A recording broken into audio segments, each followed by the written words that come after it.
Karibu tena guku kwa Kikuyu Daily News na gikore mugeni tweka wa gusubscribe niguo tunyitanire na thengio akenya aria ni mashabiki ma EDDAY mwaho wa mafans ma team nothing but prayers aria masupportagi Eddie na kumenereria ndugu gatagataini ka muini wa gakundi ko Samidoh hamwe na muteti Senator Karen Nyamu. Riu timu ino ni remetwo ni kuhitha gikeno kiao thutha wa ndeto njega, ndeto cia gikeno kumenyekana riu gukihithuria ati Eddie is no longer coming back to the country guku Kenya thutha wa gikundi kia Kenya amwe kuga she will definitely come back to the country thutha wa summer holidays guthira, that is after kindu 6 months. Amu ni kwagite na ndereti nene egie ciana ciake, her firstborn daughter Charlene na kahii gake his only son Michael ati no nginyagia magacoka guku, they must report back to the school here in Kenya. Na riu no gikeno na andu hio timu NDERITU makiuga mahoya mao mahoya ma goat wives na makinyaniru kona riu ciana cia Eddie has already reported back to school in the States. Ndeto iria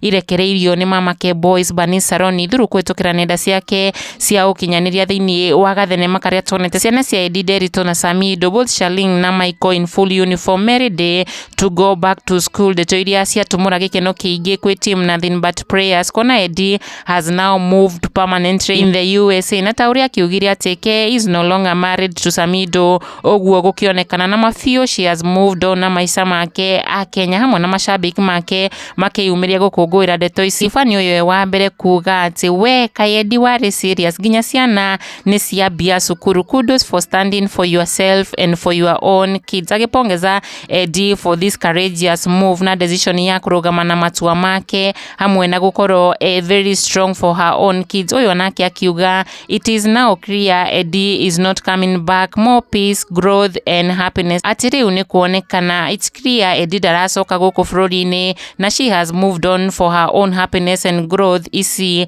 ari ndeto cia gikeno kinene. Kikuyu Daily News, subscribe.